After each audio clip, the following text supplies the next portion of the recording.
Prime Minister, that is one way of viewing the world, and I have some sympathy with some of what you've said. All right, this is one of those moments that feels bigger than just another interview clip.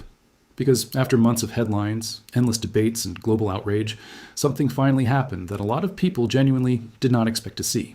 Someone actually sat across from Benjamin Netanyahu, looked him directly in the face, and challenged him in a way that many people believe world leaders, journalists, and major media outlets have been hesitant to do for a very long time. And here's the thing. Whether you agree with him or disagree with him politically, one reality is becoming impossible to ignore. Public opinion around this issue has shifted dramatically, especially in places where support once felt almost automatic. We're talking about the United States. We're talking about parts of Europe. We're talking about growing frustration from ordinary people who feel like difficult questions are finally starting to be asked out loud. But what makes this exchange different is that this wasn't happening in some random comment section online. This wasn't a heated debate on social media. No, this was face-to-face, direct questions, direct pressure, and at moments, you could almost feel the tension through the screen. Before we dive into the full story, comment where you're watching from, and don't forget to like and subscribe so you don't miss the next one. Now look, this clip itself isn't very long, just a couple of minutes, but trust me when I say there is a lot packed into it, because sometimes a short exchange can reveal far more than an hour-long political speech ever could. I'm going to play the clip, and as we go through it, I'll stop in where necessary because there are some moments here that deserve context. There are things being said, and maybe even more importantly, things being avoided.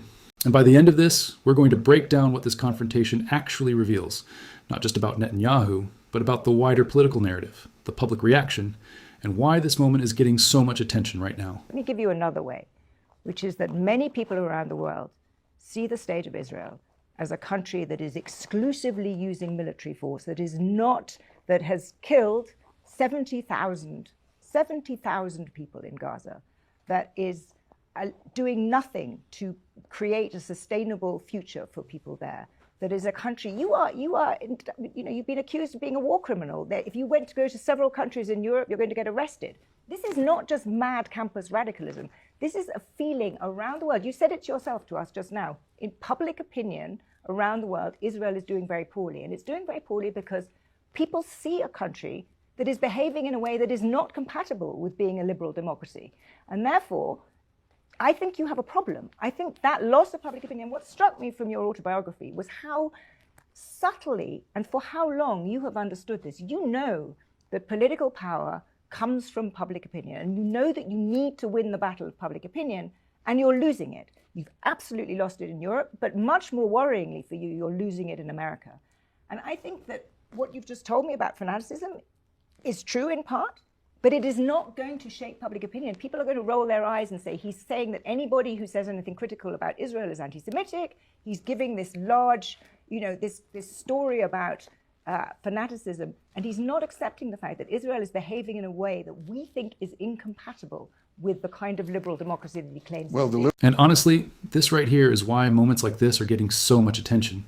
Because for a long time, many people felt like difficult questions simply weren't being asked directly enough. Now, whether you agree with Netanyahu or not, one thing is clear.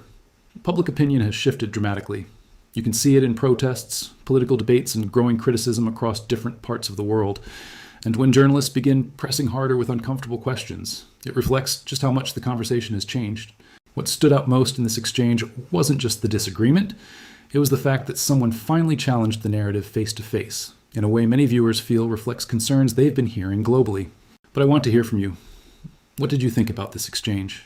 Was the journalist asking the right questions, or do you think Netanyahu made a strong defense? Let me know down in the comments. And if you enjoyed the breakdown, hit that thumbs up button and subscribe for more political commentary. I'll catch you in the next one.